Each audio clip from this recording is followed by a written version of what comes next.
Okay, so so this stands for all this, right? The rest of us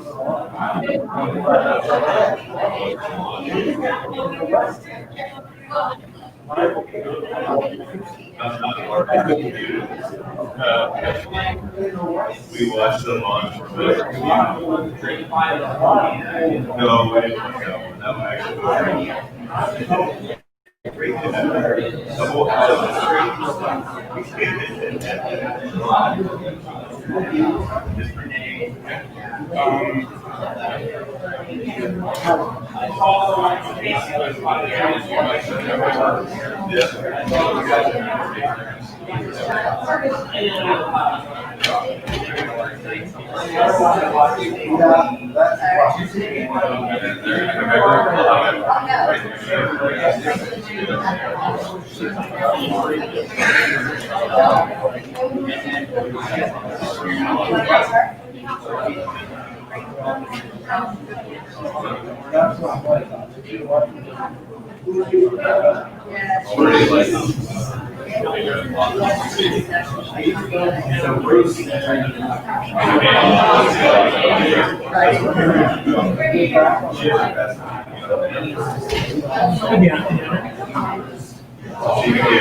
Something, yeah.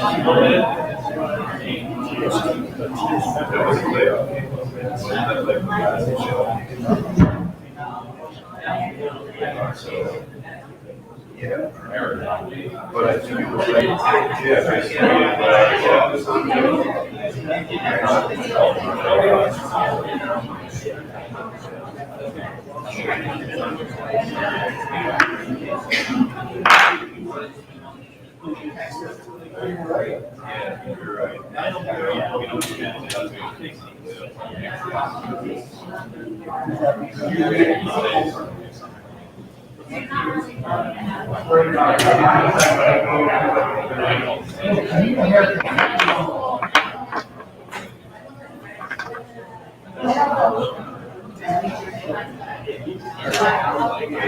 Where'd he go?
In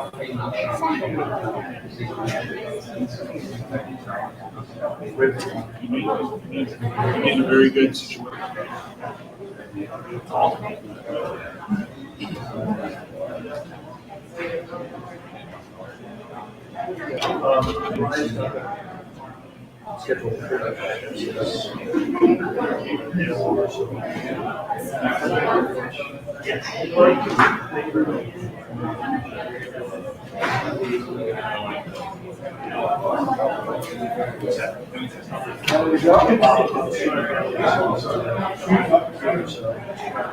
Download on here instead.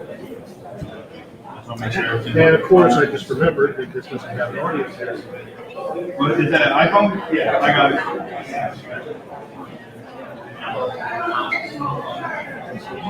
There you go.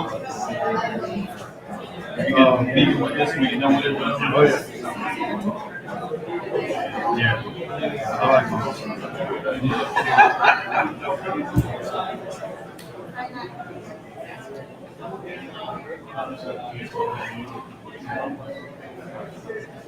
Got it? Little plane. I have it all the way down right now. Okay, yeah, it's left. I think.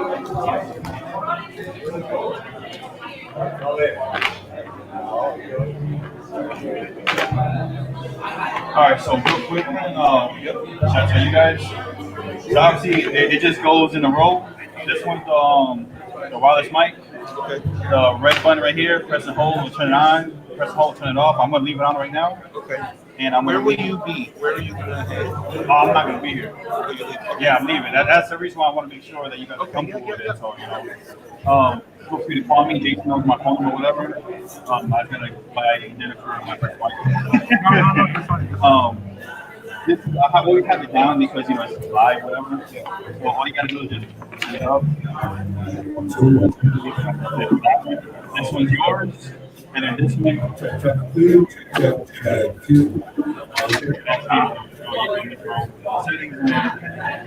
This one is his phone. This one's auxiliary jack, right? So it should just be 1, 2, 3, and the master. That's it.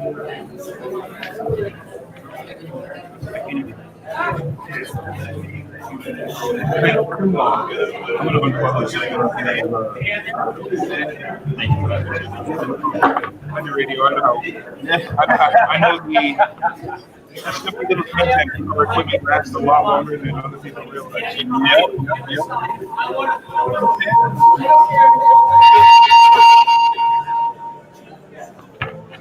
I don't know. I had it before for a second too.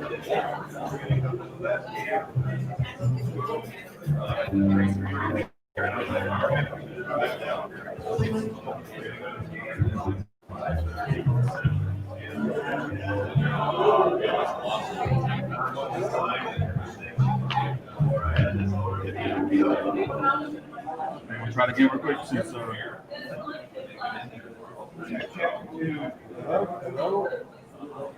Yes.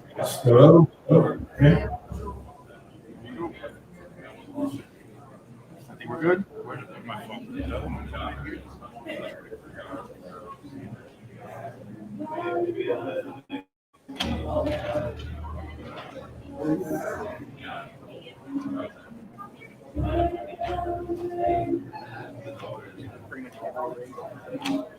You guys are good.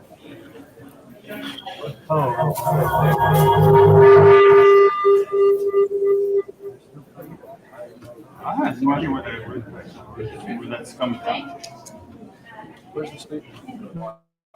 Is that mic on by any chance? Yes. I don't know where that's coming from.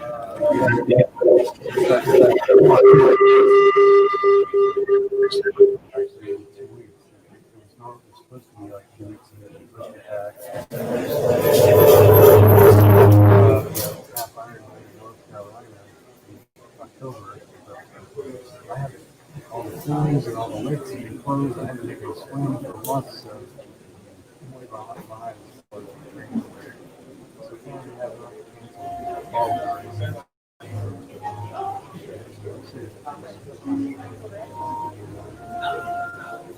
finally just started concerts instead of postponing them.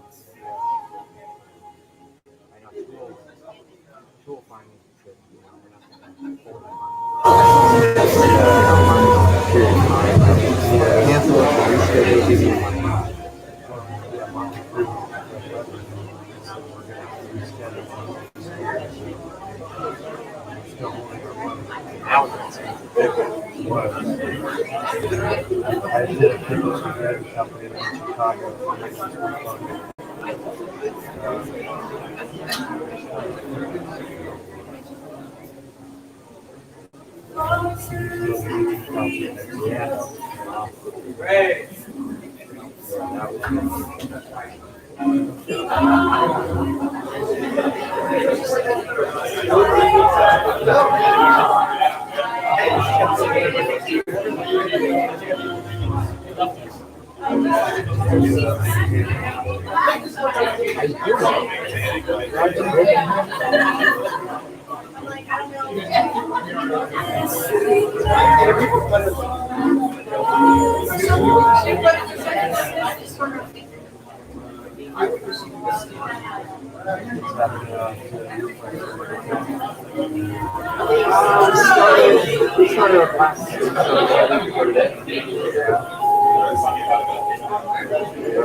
She was up there for about 5 weeks, give or take, working for a while, miserable. So, works for them. They literally put her on a plane. They go, it's the coolest thing ever. And so she's been home since really.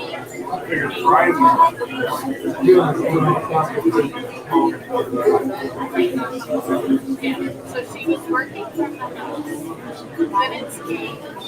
Her boyfriend is a doctor, and so he was going to work, but then if he went to work, he would have to quarantine for 2 weeks, no matter what. So that and so she really was, and she was enduring it really well. And then one day, I guess somebody asked her, asked her kind of how she was doing. And I guess she was honest, and she said, I'm okay, but I'm just really whatever word she ended up using. She got a call the next day that said that Mary Ward wanted to. And I said, excuse me.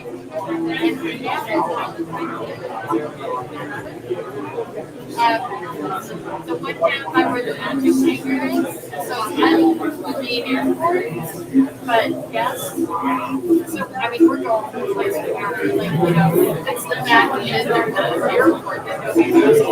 And so there's a whole complex in there. And it was, it's been amazing. Yeah. But she's been riding her bike every day, rollerblading, swimming, sitting outside, and she is just so much happier because she's in this space. So I give her a dining room. Hi, good evening, everyone. We're going to start in about 5 minutes or so. So if you need to use the restroom or if you want to finish your conversation that you're having, we're going to start in about 5 minutes or so.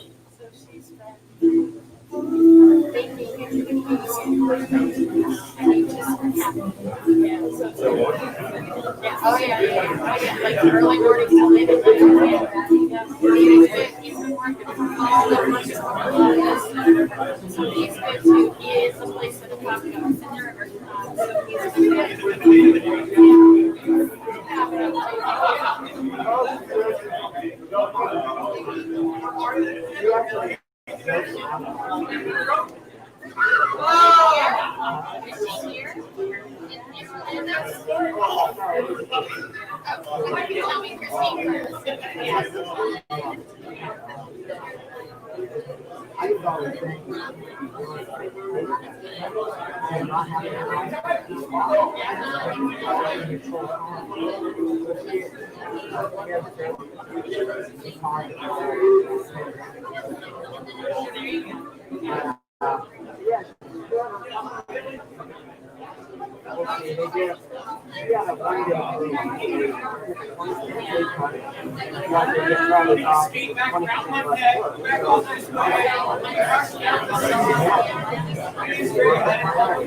I didn't get here.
Good evening, everyone. We're gonna get started now.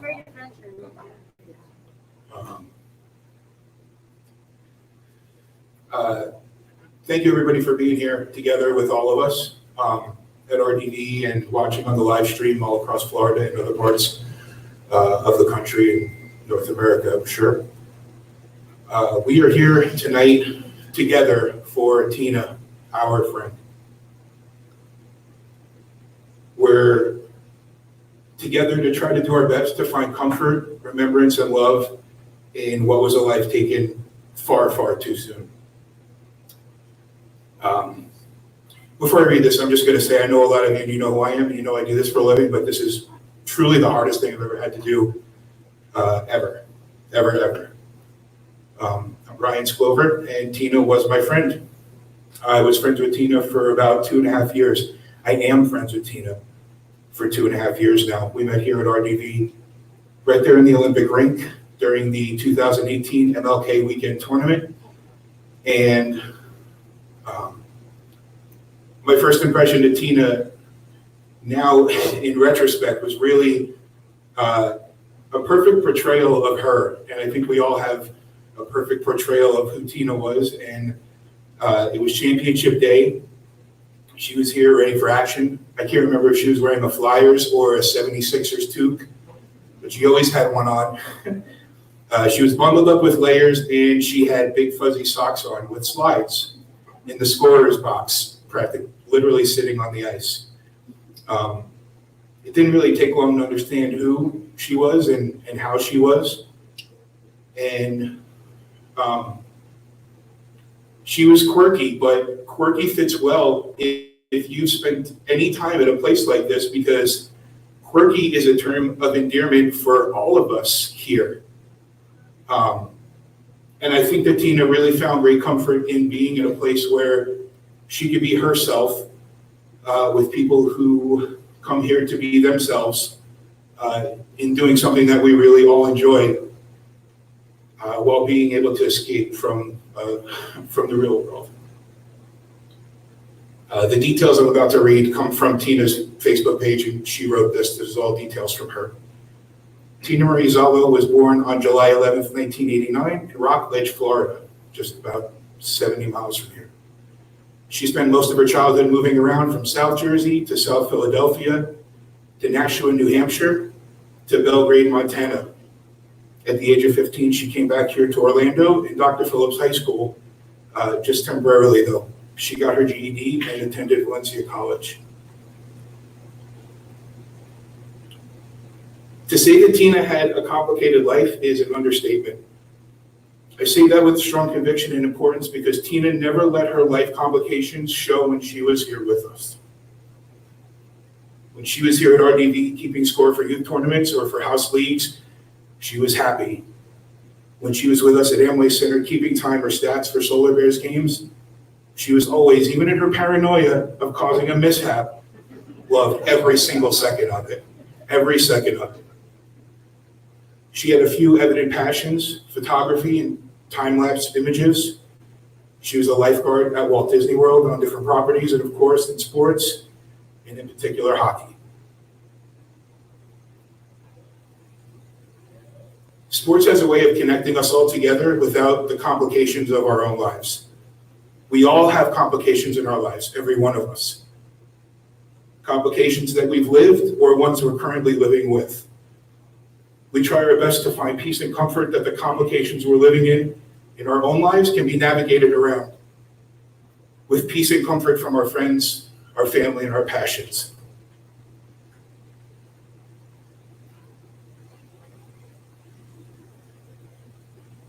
Tina had a peace and comfort with every one of us. Every single one of us. Whether her time here or at Amway Center or at Disney, it was more than a passion. It was her escape. And now we all understand that a little bit too much. Like when we, the other off-ice officials, and I, we would roll our eyes at her when she would bring snacks into the scorekeeper's box. And she would always offer me Sour Patch Kids or chocolate, which, if you know public speaking, you know those are the two last things you want to eat when you're getting ready to speak, especially in front of thousands of people in a major arena for a professional hockey game. But she would always offer it, and it got to the point of she would do it on purpose just to be able to kind of poke at me a little bit. And to be completely honest,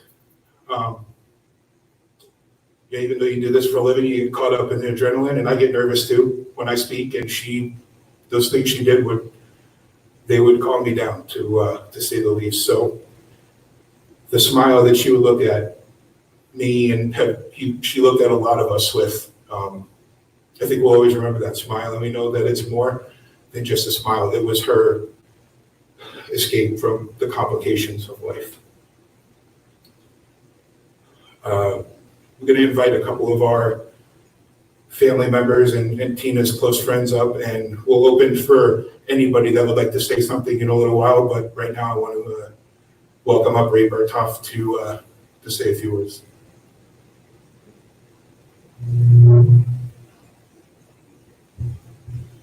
Well, I suppose this thing's on.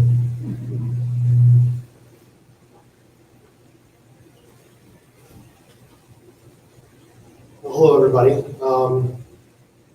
Thank you all very much for being here today. It means a lot to me, to all of us.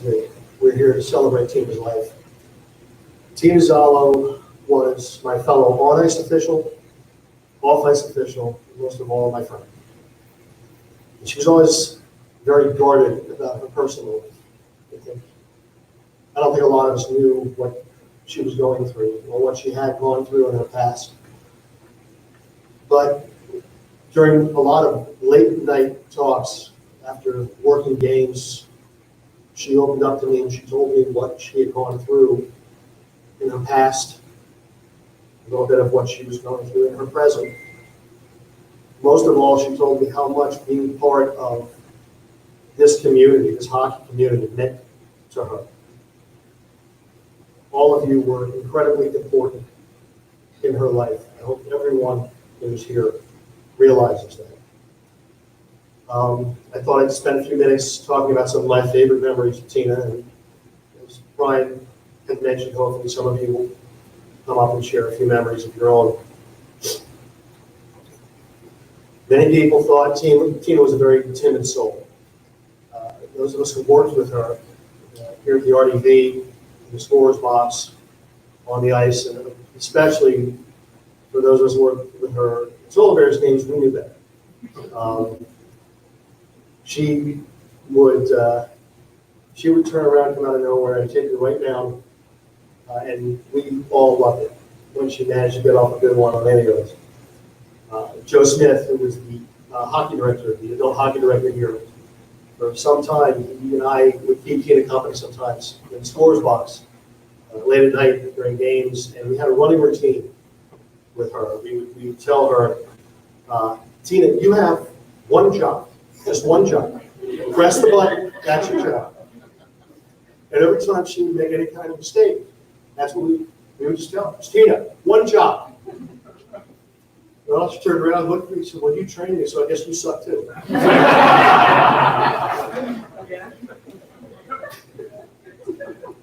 She was also a very gentle, very kind person.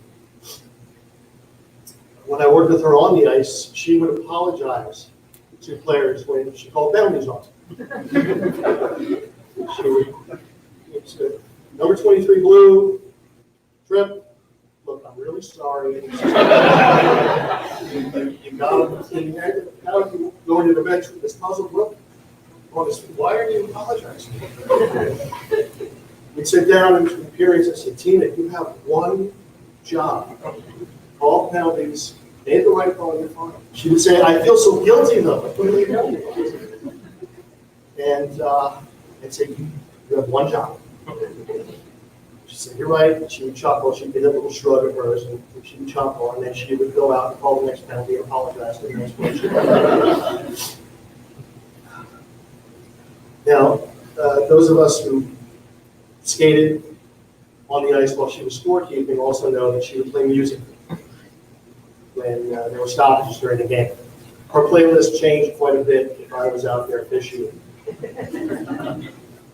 She would play a few good songs. And then she would wait until I was getting ready for a face-off, and she'd play some disco or a Barbie girl, or if she thought I wasn't skating hard enough, that night she played You Break Your Heart. I'd give her the exasperated stare. She would just laugh harder and then just figure, okay, what can I play next that's going to make it go crazy? Just musical torture with Tina all night long. But my favorite memory of Tina was the night of her very first Zollo game. She was called upon to work as the official scorekeeper at the computer system we have. It's not an easy job, and it's easy to get overwhelmed. And Tina wasn't sure she could handle it. And it turned out to be one of those games where the penalties just come so fast, and the shots so fast, and the goals so fast. All this information coming to her. One snap right after the other, and she handled it beautifully. And we all let her know that she had done a fantastic job. We told her she hit it out of the park. And the smile on her face, that's the way that I want to remember her. Tina tried.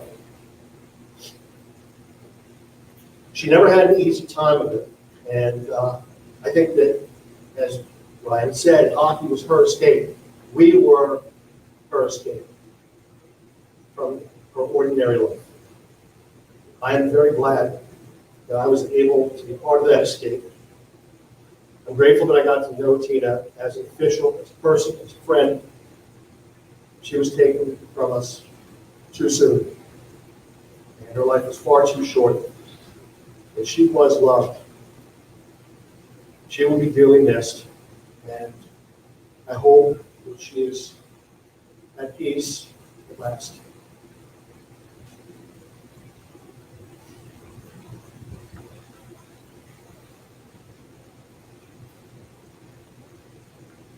Hi, everybody. My name is Jason Leiston. I am the ops manager here at the Ice Den, and it's Doug Wendell. He's the hockey manager here. We have gotten to know Tina the same way everybody else that is in this rink has gotten to know Tina. I used to joke with her that she's the only person I know that was in this building more than I was. And for anyone that knows me knows I'm pretty much here all the time. So we wanted to, besides offering up the building as a place for everybody to get together, we wanted to do something special for her. So Doug had some plaques made, and I'll let Doug read them. The two plaques that we have, we're going to stick them inside the scorekeeper boxes right on the glass to the right. So when you're sitting there looking at the game, you can see it. But it says, this scorekeeper box is dedicated in memory of Tina Marie Zollo. May you always have the best seat in the house. So, it's just one of our ways.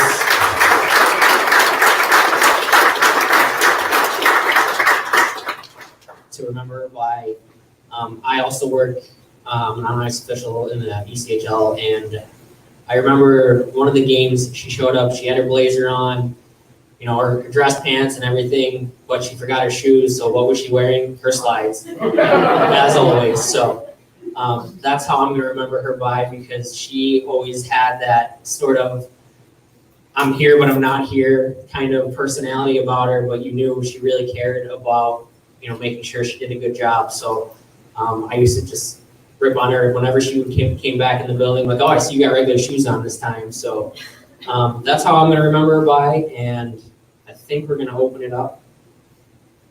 Sean? Yep, okay, so we're going to have Sean come up first.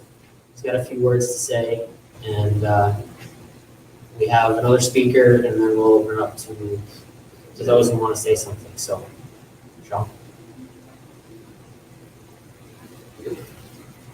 All right, so some of this stuff is a little off the cuff, but I've been thinking about it over the last 2 weeks. So, understanding that we're hockey people, and a lot of us officials, but being hockey people in general, the first thing I want to start off with is I don't want to dismiss or make light of anything that's going on with the political turmoil, but the rules, people, and the rules say that we can't have a social gathering of more than 10, but we can have as many as we want to protest.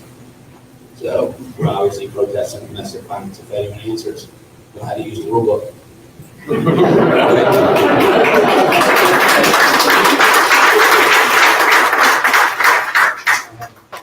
That's kind of really the lead into the next part here. Being hockey people, you know, we want answers. We want a clear and defined rationale for certain questions that come up. Well, the goalies want to know, why was that not a shot? Why was it not a shot? They want a clear definition. Why? For the players, why was that not offside? Should have been offside. They want to know why. And for the coaches, they just want to know why I got assigned to that game again. But they want to know why. So with that, I've been assisting with this, put some stuff together for Tina over the last 2 weeks since this all went down. And a lot of questions have kind of been in the background a little bit. And they're legitimate questions. And like anything else, we want answers. So the questions have come up like, wow, who knew? Some people knew. Well, why'd she step? I don't know. People want to know. Well, why didn't she leave? I don't know. Maybe she was offered an opportunity, but in the back of her mind, they're still looking for an answer. So with that, some questions start. And then you get that perception of her personality. Was she shy? Did she come across as timid? Maybe she was soft or weak. The fact is, though, unless you knew her and understand the situation, it's a pretty serious misconception. So the fact is, she wasn't really weak. She was strong, a lot stronger than people give her credit for. And unless you have experienced or been brought up in a household with domestic violence, you don't get it. But there's many of us that have. And we talked a little bit as well. We didn't have the best friendship relationship when we first met. And over years, we got to know each other, and we talked. And like Ray said, you have some of those late night conversations, you get to know each other, and you realize it's a bit of a common ground. So, for some of your people that are curious, because I know it's a burning question in the back of your mind, the hockey people and operations people, we want answers. Why? Well, why did she come across it? She not. The part of the reason I was sitting here and talk to you, just so you know how weak she wasn't. You know, dealing with that creates a lot of different emotion. This fear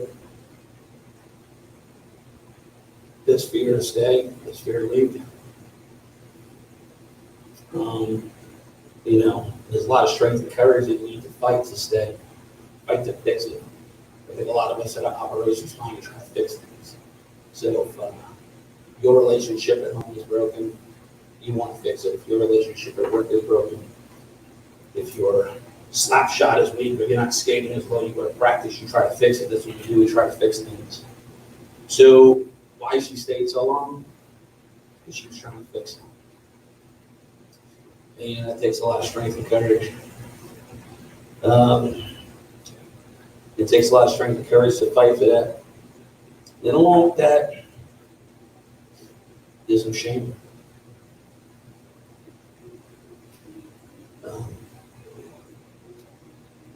It's a little bit humiliating to have a broken household. So you do what you can to fix it. And I can tell you, it's very lonely. So the fact that everybody is here today, hopefully, or at least in him, she's not feeling lonely right now with everybody that's here. In fact, like I said, it takes some strength, it takes some courage, it takes a lot of effort to try to fix what was broken. Even when you can't control it, even when it may not be fixable. But the fact of the matter is, why did she keep going back? If you can, she was a fighter. She wanted to fix it. She's probably stronger than a lot of us. She had hope. Hope that it was going to get better. Hope that tomorrow would be better. I ref some games, didn't go so well. Came back the next day to the rink, hoping the next game would be better. The players, we lose them. Come back the next day, the next day, the next game, again, hoping it'll be better. That's what we do, right? We come back, we try to get better, and that's what she was doing. Trying to make it better in the fight. So, I want to thank you all for coming, and showing that she's not alone tonight. And that we understand how strong she was trying to fight that fight. I'm going to turn it over here to Michelle from Safe House. She may be able to offer a little bit better of an explanation. But, the biggest thing I want people to walk away from here today is, understanding how strong that little frail scorekeeper there was.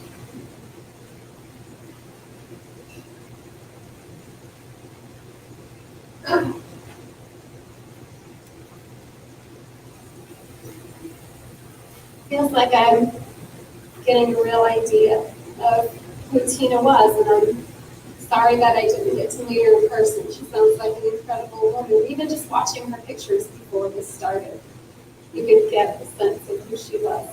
Thank you for having me be part of this as we remember her name and her story. I know, like Sean was saying, a lot of you have questions. And with some of those questions, it's that confusion, there's that pain, and sometimes there's even that guilt that we carry. And so hopefully as we talk today, we gather today, and we share stories and maybe share some answers to help you on that journey to healing, because healing is a journey. And it really does start with you guys together. So we hear that, why didn't she leave? And could be, why didn't she listen to me when I told her she could stay with me? Why didn't she hear me when I talked about resources? And there's a lot of the woulda, coulda, shoulda that we can feel and kind of overwhelms us sometimes. But I can tell you, when we say why she didn't choose the abuse, and she didn't choose the ending to her story. Those were his choices. We heard that she chose to love, she chose to laugh, she chose hope, she chose you as her family, she chose this life with you, and that is what's important to remember, those choices that she did make. Now, I do want to share some reasons why some people do stay in an intimate partner relationship where there's violence. Whether you're dating or married, you know that it happens. And unless you've lived it, like Sean said, it's hard to understand. And I don't know all of Tina's reasons, but I can give you some of the common reasons that we see. And I'm sorry, I feel really awkward because I'm not a hockey person. I'm sorry, but I will now, right? That's going to convert me now that I see this. It's like, yes, mostly because I don't like the Colts, but I'll get over that for this. But I do have a sports metaphor that I think really helps illustrate a little bit and can give you a visual. I don't know how many of you ever tried to jump a hurdle before. It's not really an easy thing to do, especially if you're doing it fresh, never been trained, never been coached on that. So I want you to imagine a lot of hurdles in front of you, and they're different heights, lengths apart from each other, and some, after you jump over it, it's right there, right in front of you again, like you never had jumped it. And for a lot of people struggling with intimate partner violence, their life, whether they stay or leave, there are hurdles. And there's going to be different ones for everybody. And they're challenging. So a huge one is love. And it's hard to understand, how could you love someone who was hurting you? Well, the relationship didn't start with pain. It started off like any other relationship where you have the good times and you fall in love and you become connected with this person before the pain starts. And that's what you love. You love the person they used to be.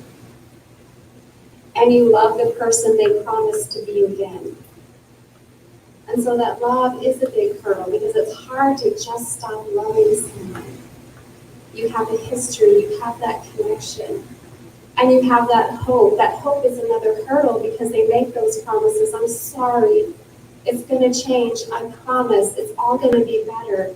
And you want to believe that, and for a time it could be better until it's not again. And then there's that hurdle of feeling like you're to blame. Because if anything goes wrong, it is your fault. Why do you make me? I told you not to do that. Why did you say that? And so everything is your fault. And you make me this way. And they feel like they are the problem. That if they could just learn how to do it right, it's going to stop. And like Sean said, that shame. How could I let this happen to me? Another hurdle to jump over, and there's that hurdle of unworthiness. I think we all have insecurities and self-doubts, and we do this negative self-talk, and whenever we make a mistake, we're right there going, I'm so stupid, right? In an intimate partner, violent relationship, all your insecurities, your doubts, your mistakes, those become weapons to tear you down from the inside. So everything you do wrong, everything you think is wrong about you is just pointed out time and time again to make you feel like you are unworthy and nobody else will love you, so at least this person loves you. Because who else can really accept you for who you are? And that is huge in its power. And like Sean mentioned, that hurdle of fear, that fear is real. And those threats, if you leave me, if I can't have you, no one can. Or if you try to hide at someone's house, I will find you and I'll hurt them. And so you go through every scenario. And for many people, they say, well, it's not that bad yet, so I'm not going to risk my life. to leave, because most fatalities do happen when someone is trying to leave. And they want to protect those around them. If I leave and go to you for help, it's going to put you at risk. Or if I come to a domestic violence center, how long can I stay and how long can they really keep me safe? And if I do leave that relationship, my partner knows where I work. Will I have to leave my job, leave what I love to try to be safe? Or am I always going to have to watch my back? And so we can't discount that fear that's there. And for some, it's a financial hurdle because they don't have the resources to start over again. They don't have an education. They don't make enough money. If they have children together. So we have to imagine there's so many different hurdles, and everybody's story is going to be different, and their hurdles are going to look differently. But when we ask, like, why don't they just leave? I want you to picture those hurdles and say, okay, if those hurdles are there, what can I do to help them over those hurdles? Whether they're staying or leaving, and sometimes it's supporting that person even when they stay. And understanding that it's up to them when they're ready. And so it's giving them that support there. She was doing her best to survive.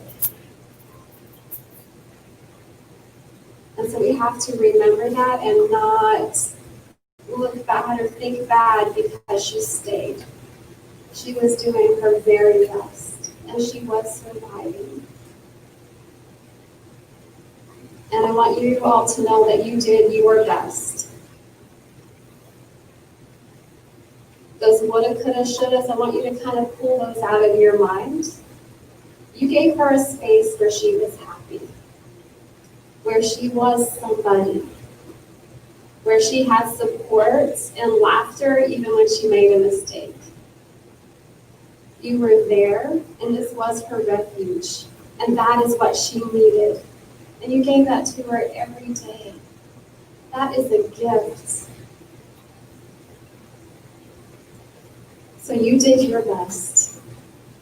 Every moment, every smile, every hug, every laugh, every little bit of laughter, that's what mattered to her, and that's what she needed, and that's what you gave her. So now you might feel powerless and say, well, what can I do now? Because now I have all this in me and I don't know what to do. And so share her story. Share the good parts of her story. Remember those amazing times and make that be the focus of your memories of who she was and who she was with you. I see some of you wearing amazing shirts that already have her number on the back, speaking out against domestic violence. We have to raise that awareness and let people know this is happening to people every day, all walks of life. And so we have to talk about it, maybe remove that shame, because the shame should not be on someone who's suffering. The shame should be on the perpetrator. And so if we talk about it, we're more comfortable talking about it, then hopefully we can strip away some of that shame. A huge thing for me, a big part of my job is prevention, right? Wouldn't it be great if no one had to experience abuse in a relationship? And I work with young people all over Seminole County, and I teach healthy relationship skills. And I'm talking young to college students, everything in between. You're never too young to start knowing and understanding what a healthy relationship looks like. What are those little things? Let's talk about relationships, expectations. How do you compromise? What do you do in a conflict? Good communication skills. There's a lot of skills that we can start teaching our young people and start talking about it so they understand. And they also know their self-worth, that they deserve the best. They deserve to be cherished and respected in a relationship. Learn more about your local domestic violence centers. In Florida, there are 42 certified domestic violence centers, and there's some all over the country. We're here to serve our community. You can get involved with us. Right now, We can't have volunteers coming into the house. But soon, hopefully, we'll be able to do that. You can be active and volunteer, go to events, share our social media. Don't be afraid to share things about relationships and what's going on. You can help do collection drives for items that we need, whatever it is, but get to know us. Utilize our resources. We help anyone. If you know someone and you don't know what to say or do, you can call the hotline and say, hey, I have a friend. I think they're in a domestic violence situation. I don't know what to do or what to say. And we can talk you through that, and we can give you that support. You're not alone.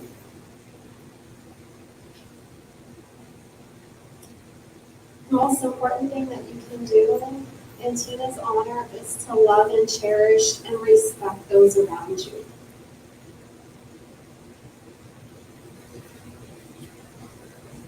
Follow her example of joy. And make sure that everyone around you knows by your actions. Because it's not just saying, I love you. It's how you show that. And make sure you are showing that love and cherish those people around you, because we only have these moments. And these moments matter. Every moment matters. There's information out there, and I see some of you have the wristbands for Safe House. Please share. If you see someone, I'm worried about you. I care about you. It's not your fault, and there's help out there. We can't force someone, we can't save someone, but we can give them the power to hopefully keep surviving. Whether they stay or go, they can utilize resources. If you want to know more, I'll be here and we can talk about it. I really appreciate this time that you've given me to hopefully help you understand just a little bit. Thank you so very much.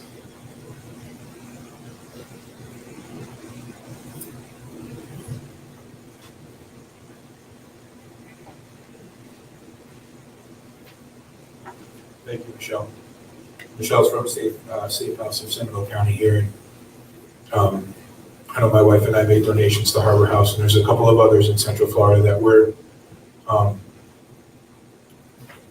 supporting it. Like Sean was saying before, there's,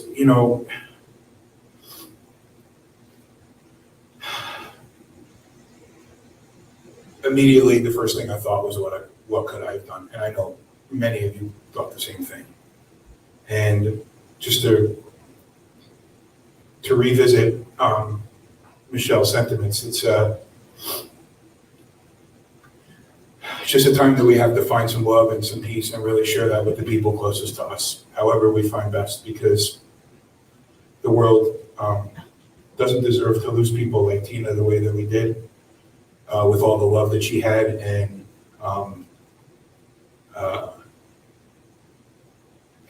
I mean, Sean, you said it, the strength that woman had was, optimism is a strong characteristic. Optimism is not always the result of a fool. It's not always that. People who have optimism want things to be better, and Tina wanted it to be better every single day. I do want to, because I think Tina, with her smile, would want us to turn to things to remember her from, and things that she did, and things that she did that made us put smile on our faces. And I saw a picture that flashed up when she went up to Reading earlier this season and went to a Reading Royals game. And the game before she went up, she snuck around into the penalty box and grabbed a couple of pucks. And the reason that she grabbed them was she went to Reading to the game and she swapped our game pucks with their game pucks. And I have one in my car. I wanted to have it on me right now, but she was always thinking about all of us, every single one of us, officials and management and players and the kids, all of us. She really, really, really loved all of us and loved being here. And, someone with a heart like that deserves to be remembered forever, and we're going to do that. I know that in our hockey community here, both with our DV and the hockey tournaments and the house leagues and the Orlando Solar Bears and everything beyond, she'll always be remembered. And I know that we'll do everything that we can to make sure that her story never goes away. And if we can use that to influence somebody to make a positive change in their life and shift their strength, then we're all going to make sure that we do that. So with that, we want to, before we light candles and do a moment of silence, we want to make sure that everybody that wants to come up and speak can do that. So if anyone, do you want to?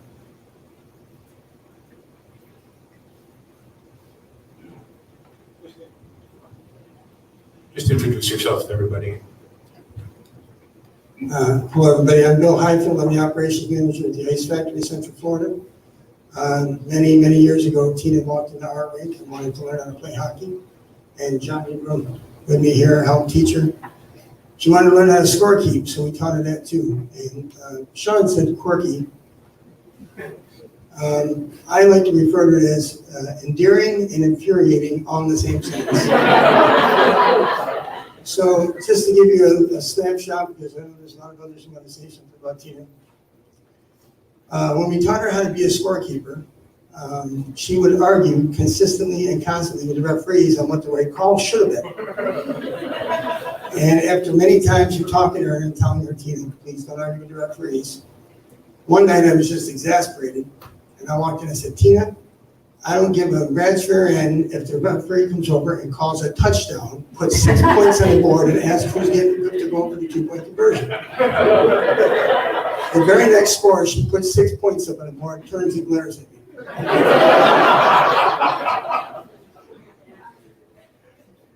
I didn't know what to do about that one. The second time is when she said she wanted to learn how to be a referee. So she goes out, and one of my good friends, who's a lady referee, gave her her jersey because she was retiring. And we went out to teach her how to referee. And every time she blew the whistle, she would giggle. So she'd step her face up. Tina, for the love of God, the guys are not going to respect you if you're giggling every time you blow the whistle. I don't know if she ever got rid of that trait, but we were pleased to have her with us for as long as we did. And then she came up here and heard she was doing a good job for you guys up here. So we just wanted to make sure we represented, and I know you guys have a plaques that you want for her. We want to hang her jersey at the Ice Factory with our wall of heroes that we have of all of our fallen players who for one reason or another are no longer with us. So if any of you have a jersey you'd like to let us have, we would appreciate it. But Tina will miss you, and God bless.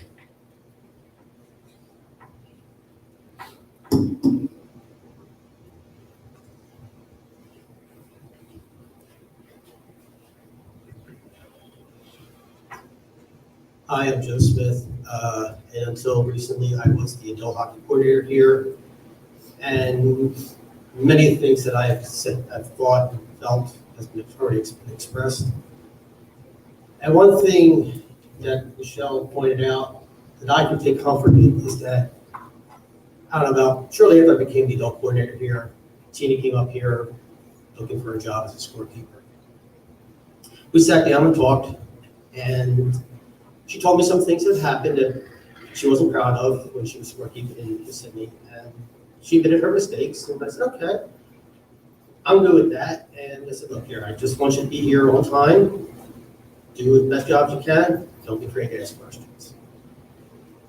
There were many times, and Ray pointed out, that she made a mistake and she panicked a little bit, and I was like, oh, Tina, calm down, don't worry about it, don't worry about it. Finally, where this really became about one day was I decided to go the other way. She made a mistake. She forgot to turn the clock on. The second wasn't taken off there. Nobody knows. That's when I yelled, Tina, you have one job. And I affectionately called her Tina One Job, or Tina Hoja. People say Steve knows when Tina was scorekeeper because I think they've heard me yell, you got one job. But person from Philadelphia, we had plenty in common, and I'm so happy she was here. And one reason why we're in my Philadelphia bar is for her. And I do want to share one story, which I think Sean might remember. Her and I were going to officiate a game on Friday night. And I saw Sean here in the lobby. I have my referee pants and skates on, and he said, "Oh, you working it?" I said, "Yeah." I said, "Oh, good, good. Who are you working with?" He said, "Tina." And I said, "She's kind of nervous because she knows you're working this game. She never officiated a game with you." He goes, "Do me a favor. Tell her you met me in the lobby. I'm in a really bad mood, and I am fuming." I naturally said, "Sure." And I went to Tina and told her what happened. If anybody knows Tina, you know that frozen look she gets. Her body becomes a board, her eyes big as saucers, and I said, "Okay, don't worry about it." Well, Sean was late to get ready for the game. He was running a little late from work, and he wasn't out on the ice for the beginning of the game. Finally, she blew it offsides. Puck was right there, so she picked it up. I didn't have to go face it. I lined up across where I'm supposed to be. She comes over to me with the puck and hands it to me. Since your call, you make what's it drop the puck for the face off. So I can't do that. Sean's there. I said, "So?" I said, "What do I do?" I said, "Do what you always do. You drop the puck and skate away." Well, I think Sean might have grounded her because she did one of those, threw the puck out and went right back to the boards to get out of the way. But yes, with all the teasing I did with her, she was wonderful. And when Ray mentioned about this song, she knew I could not stand "Wake Me Up Before You Go Go." And every time I referee or played a game, you can know for sure that song would be blasting over speaker. Now, she also turned the volume off. She would do it while I was walking by. But she was a fun person. I'm glad I was able to help get her in here to become part of our family, our community. I will miss her terribly, and she will always be my friend. A little bit more, she felt like a little sister to me. And I always felt I had to protect her as best I could. When everybody threatened her, I said, "They're not going to do anything to you while I'm here. I will have the MOD, I will have ice maintenance, I will have the cops here if somebody comes over to you during a game." I wish I could have done more. Obviously, I couldn't. But I will always remember her and love her for that.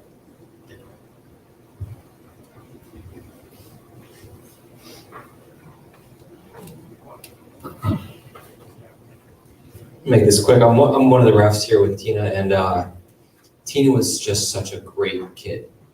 Everybody loves Tina because she's so nice. There's never, after ref 500 games where she's scorekeep, she's always positive, always has a smile. I want to remember her by that. And also a fun little side note. She always used to come in with Starbucks. She would never give me any.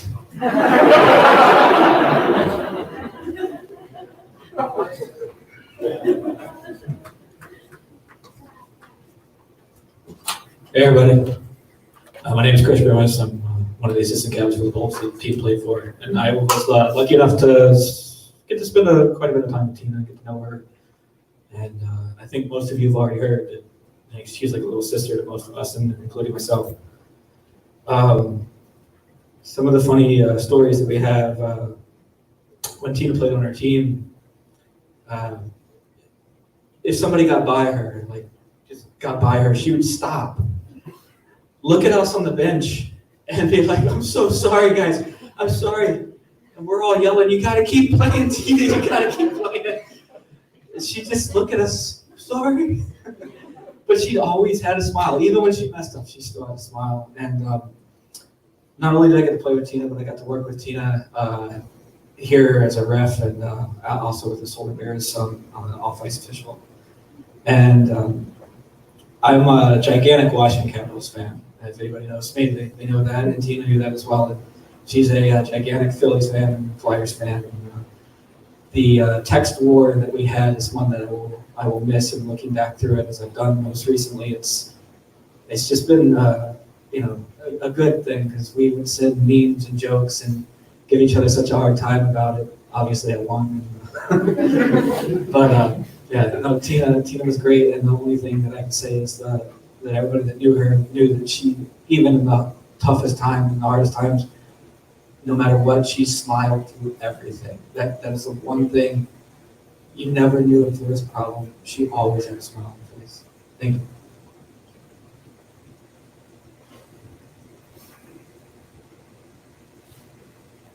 Hey guys, I'm Johnny. I don't really know Tina as well as most of you probably did, but I did get a chance to work with her on the ice.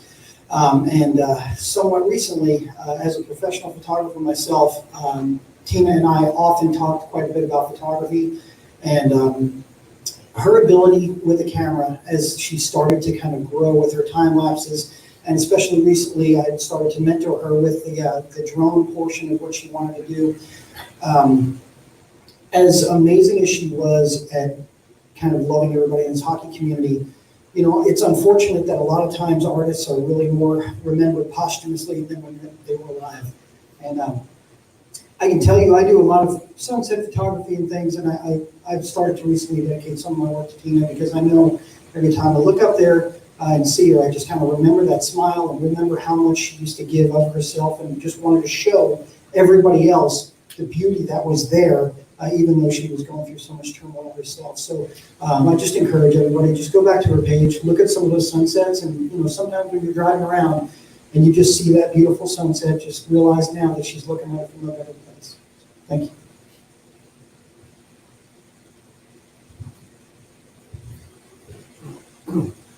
My name is Judy. I am the wife of the infamous Joe Smith. There have been several times in the past few years when I have had injury problems, and one of the things I like to do is I would drive myself and my poor husband crazy, was come up here when he would be officiating, and I would sit in the score box with the scorekeeper, and most of the time it was Tina. And instead of being annoyed at somebody invading her territory, she had always a smile for me. She was teaching me how to scorekeep. And never lacked for some of the funniest, sarcastic comments I've ever heard from anybody. Philadelphia has 3 exploits of note. Passionate sports fans, sarcastic comments on Tina Zollo. She is one of the best things that has ever come out of that area. She is kind and generous of spirit.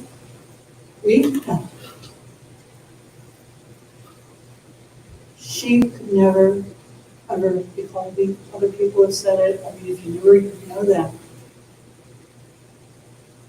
To live her life took more strength than I'll ever have. I respect her. And I liked her. And I'm going to miss her.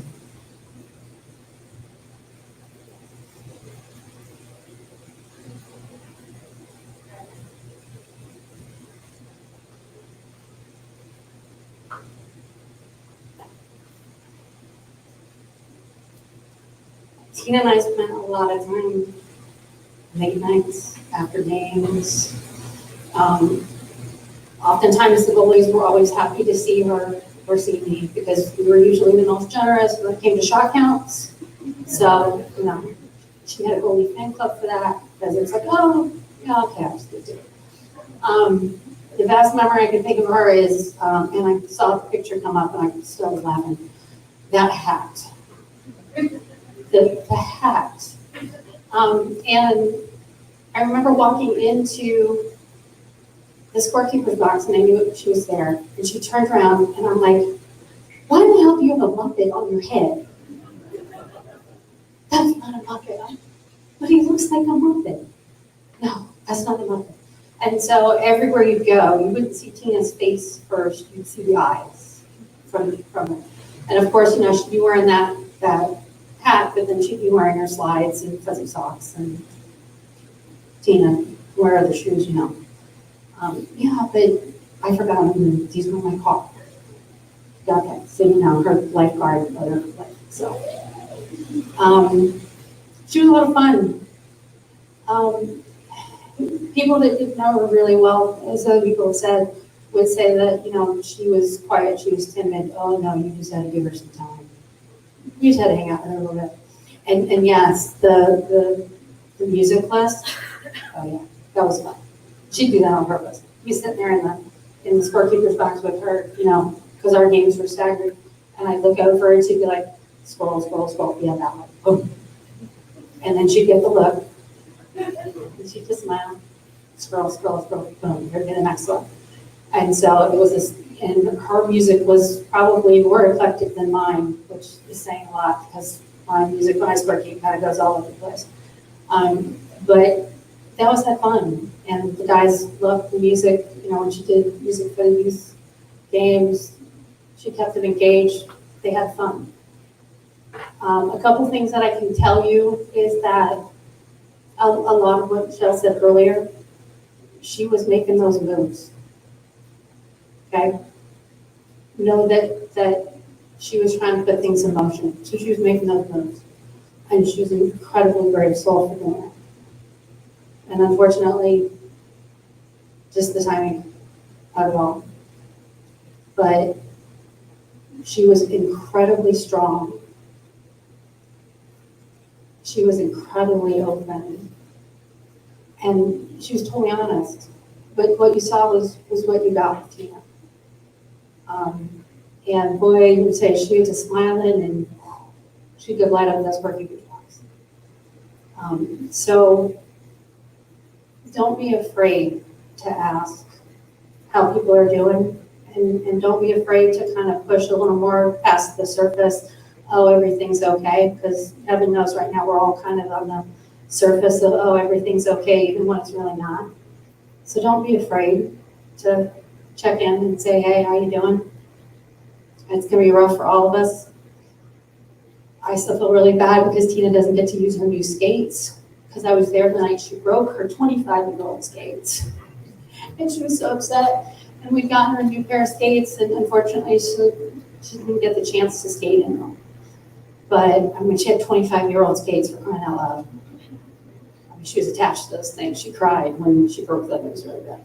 But then she had to go get rental skates. That was hilarious. But she was like, oh my God, I don't do that. So yeah, we had to get her rental skates to finish that game. But know that she was working on it.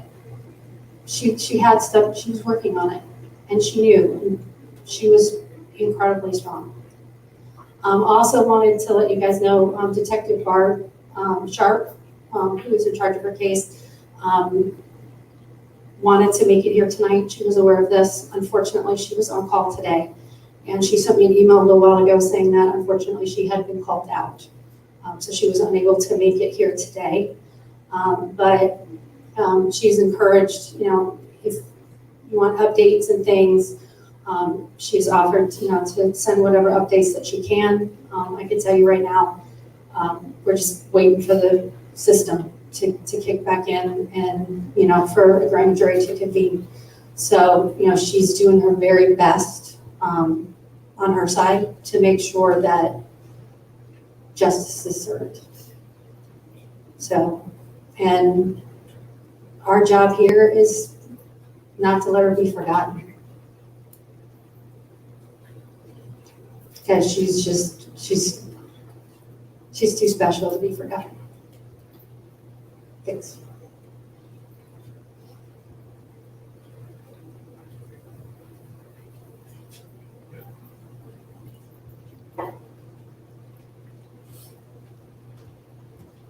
How's it going, guys? My name's Aaron.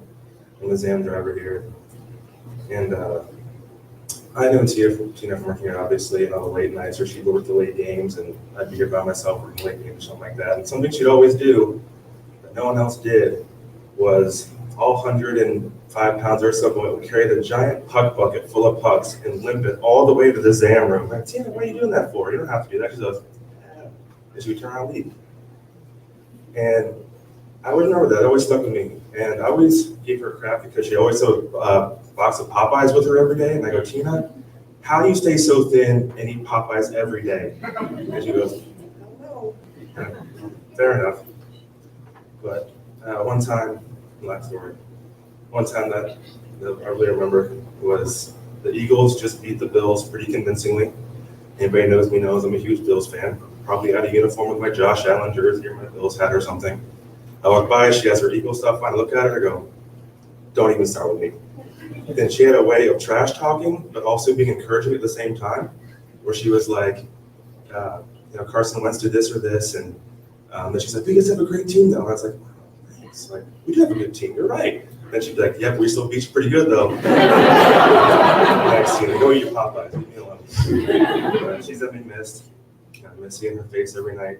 Scorekeeping her up in here, and she'd always leave. I'd be pulling the Zam out for the final cut. She'd go and do that same thing every time, and she's definitely gonna be missed. And we all love her.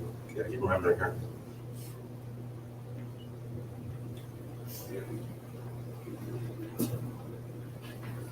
Would anybody else like to speak? Justin?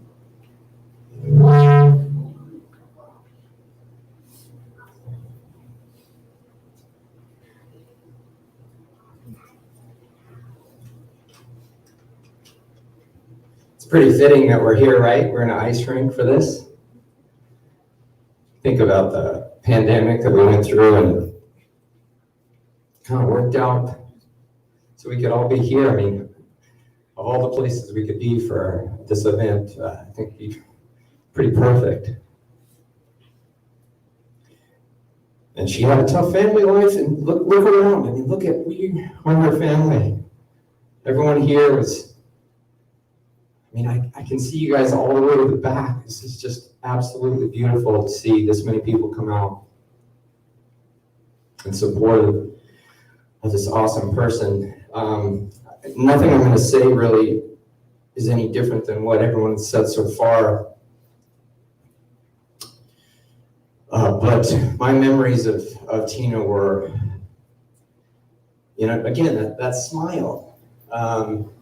Knowing that someone is going through so many rough things in their life and can always have that smile to greet you with. It's one of the things I'm going to remember about her, of all the other great characteristics that she had, and she had a lot of them. That fantastic smile and that ability to just put everything, all that pain to the side and enjoy this world that we all love being around, whether it's a youth hockey game or an adult game at 11:15 at night. Again, this was her haven. This was her escape from all of that pain. And the Solar Bears games were just magical, I think, for her. I remember specifically when she joined the team, and she was very nervous. She was very apprehensive. But when we talk about the integrity of a person, when we talk about the strength of a person, when you know that individual is just willing to do anything to just jump right in, it tells a lot about that individual. And being able to ref, I mean, think about the abuse that our refs go through with the parents and with the players and with the coaches, and she's surviving this world of abuse and still comes out and has the courage to take on even more. And I can't even fathom how strong she was to do that. John, you talked about her pictures. This is so amazing that somebody who was dealing with so much pain could see so much beauty in the world.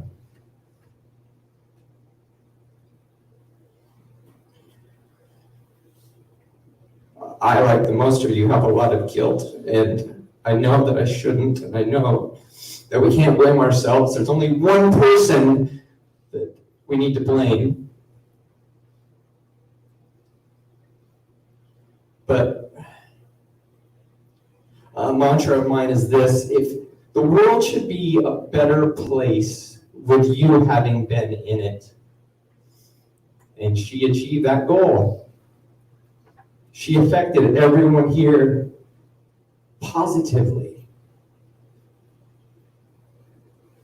And that's her legacy, and that's why her jersey is going to hang on a wall and a plaque is going to be there, because she was one of those individuals that you'll just never forget. So every time I eat some Skittles, I'll think of you. Every time I'm here at the rink, I'll think of you. Every time I go to Starbucks, I'll think of you. I rest in peace.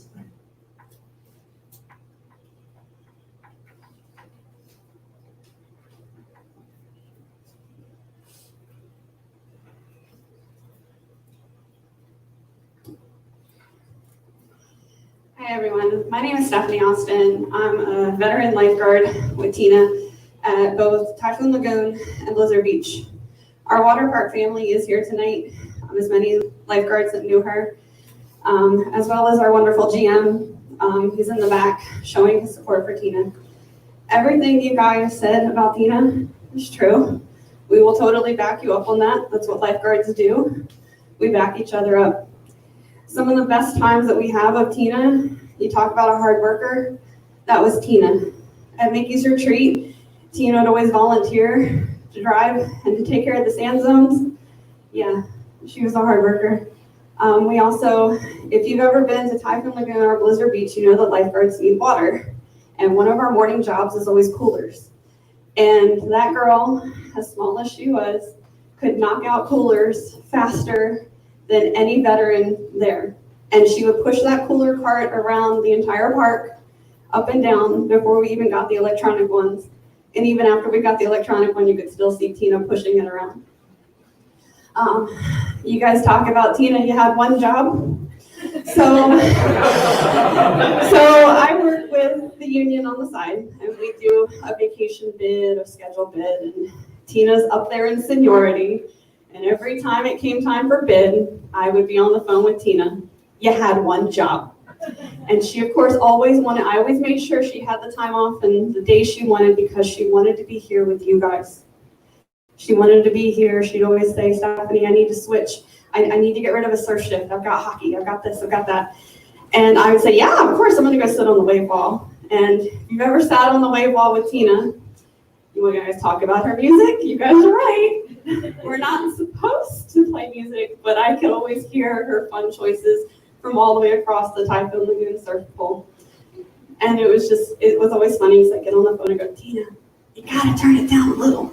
Because she would always try to beat out the surfers' music, because they didn't always have the best choice. Tina was amazing. I was always 99% of the time her partner during her in-service training.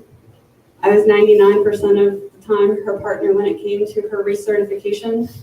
And despite being small, she'd be like, I gotta hurry up. Like, Tina, it's okay. We'll work it out. Give her a banana, and she'd push right through it again. She'd never give up. I remember a time, and some of my guards remember this, that Tina got frustrated. And you never saw Tina get frustrated. And we were in a meeting, and we came out, and Tina threw her ID at somebody in base operations.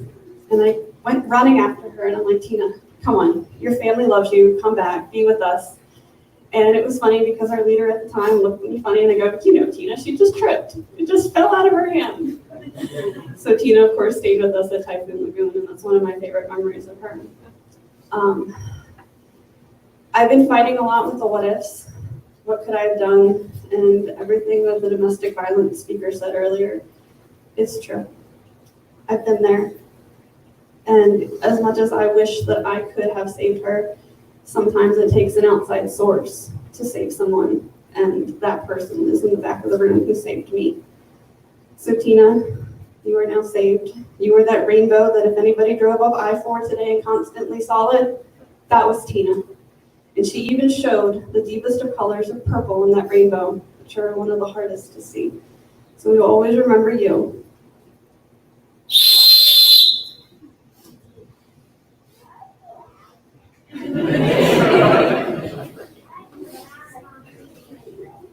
All right, I got one quick story I wanted to share about Tina. For those of you who don't know me, I'm Doug. I'm the hockey manager here. And I've been around the game of hockey a long time, and I've been the hockey manager here for the last 6 years and had the opportunity to get to know Tina really well. And one day, I happened to step out in the Olympic rink, and I was walking back towards the exam room while an 18U midget game was going on, one of our house rec teams, or teams were playing. And all of a sudden, she starts playing this 80s love song, like slow. I'm like, That's something you dance to at prom. Why are you playing it during an 18U midget house game? So I stepped in the box and I said, Tina, what are you doing? She said they were getting kind of physical out there, so I thought I'd slow it down. Tina was just like that. She was full of passion, she was full of love, and she always wanted to share it. So we certainly won't miss her.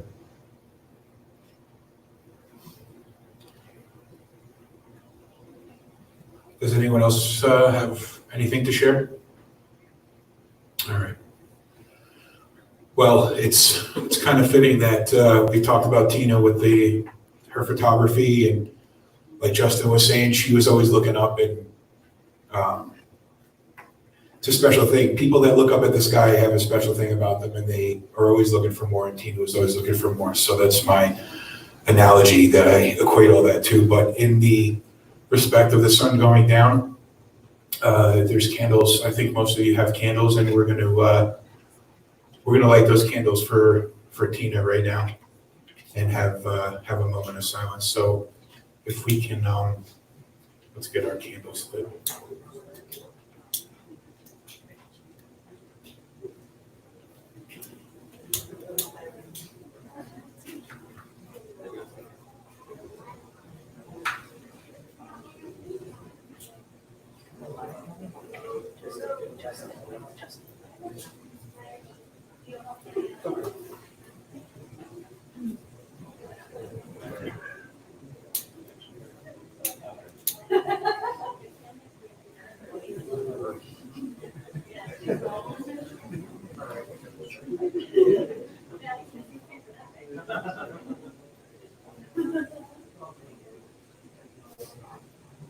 Outside the show, sorry.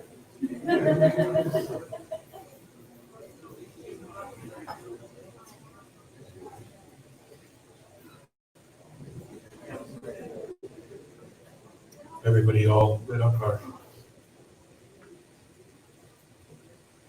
Tina will not be defined by her end. She'll be remembered and defined by the love that she had for us and that we have for her. And for that reason, her light will shine as bright as the candles in front of us. So let's all observe a moment of silence for Tina Zollo right now.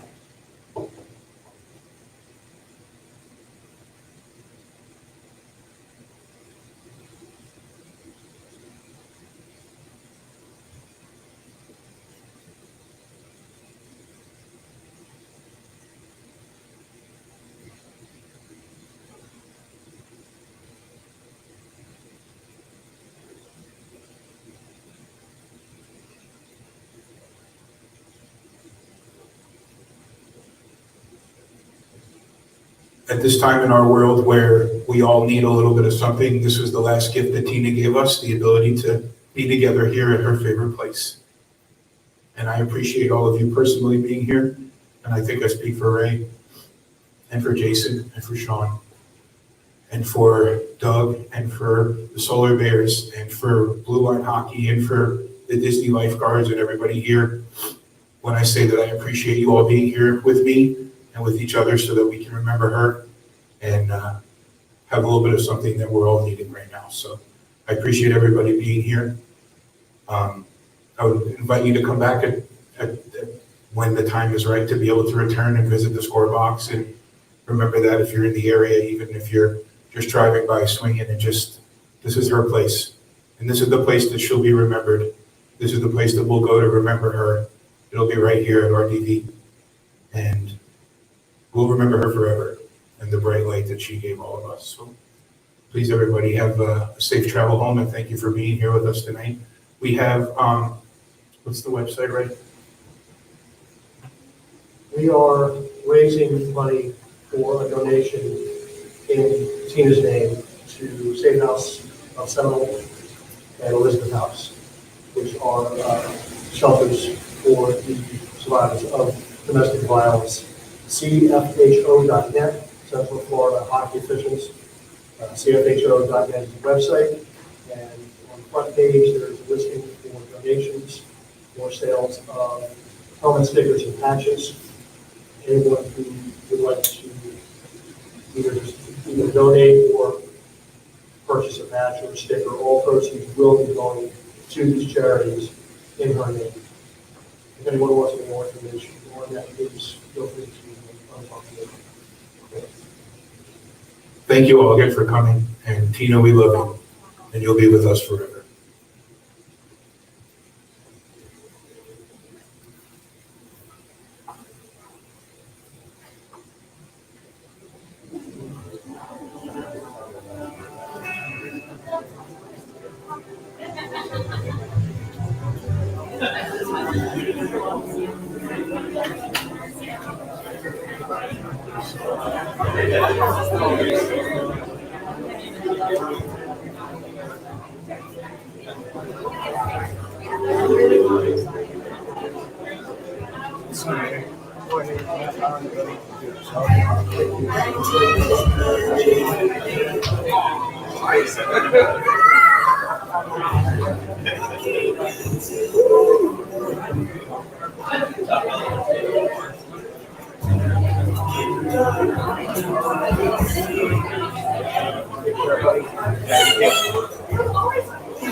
How you doing?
We gotta get restarted.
It's